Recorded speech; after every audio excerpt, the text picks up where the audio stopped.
नमस्कार मैत्रिणींनो, तर आज मी बनवणार आहे जवसाची चटणी। तर चला मग रेसिपीला सुरुवात करूया। त्यासाठी मी इथे घेतले आहेत जवस पहिल्यांदा स्वच्छ असं निवडून घ्यायचे।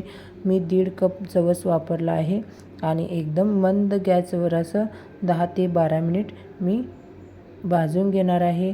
तुम्ही बघू शकता आता जवसचा कलर कसा आहे आणि आता बघा कसं एकदम काळपट असं जवसला कलर आलेला आहे आणि एकदम ते चटचट असं उडत आहे, म्हणजे आपला जवस पूर्णपणे भाजले गेला आहे।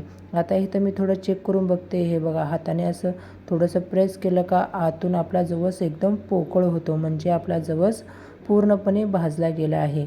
आणि एका ताटात काढून आपल्याला आता ते पूर्णपणे थंड करून घ्यायचं आहे।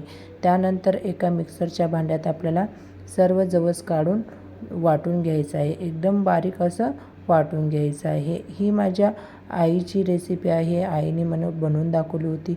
मग खूप वेळा यूट्यूबवरचं बघून ट्राय केली होती चटणी बनवायचं, पण अशी चटणी बनतच नव्हती। म्हणून मी आईला विचारलं की तू चटणी कसं बनवते, तेव्हा माझ्या आईने मला ही चटणी बनवून दाखवली। काय करायचं, आपलं जवस वाटून झालं का त्याला असं आपण चाळून घ्यायचं एकदम।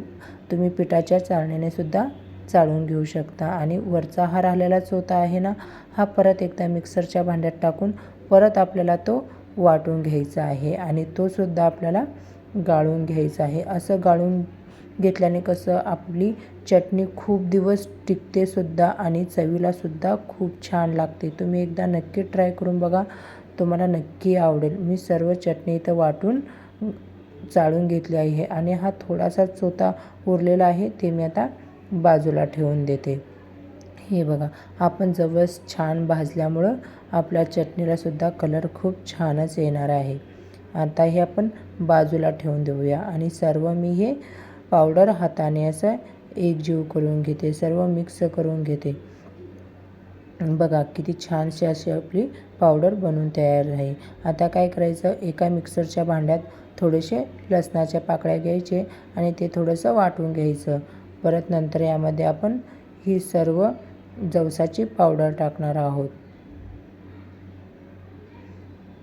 असे केल्याने चटणी आपली खूप जास्त दिवस टिकते सुद्धा आणि चवीला पण खूप छान लागते। यामध्ये मी पाऊण चमचा लाल तिखट आणि अर्धा चमचा मीठ घातले आहे, ते सुद्धा थोडंसं मिक्स करून घ्यायचं आणि पुन्हा मिक्सरला वाटून घ्यायचं। हे बघा सर्व मी एकजीव करून घेतले आहे। सर्व तिखट मीठ लसूण व्यवस्थित असं चटणीमध्ये मिक्स झालेलं आहे आणि आपली चटणी बनवून तयार आहे। चवीला एकदम खूप भारी अशी आपली चटणी तयार झाली आहे। तुम्ही दहीसोबत खा, भातासोबत खा, भाकरीसोबत, ही खूप मस्त लागते। तुम्ही एकदा नक्की बनवून ट्राय करा आणि मला सांगायला विसरू नका। आणि रेसिपी आवडली तर रेसिपीला लाईक आणि चॅनलला सबस्क्राईब करा। पुन्हा भेटूया एका छानशा गावरान रेसिपीसोबत। बाय।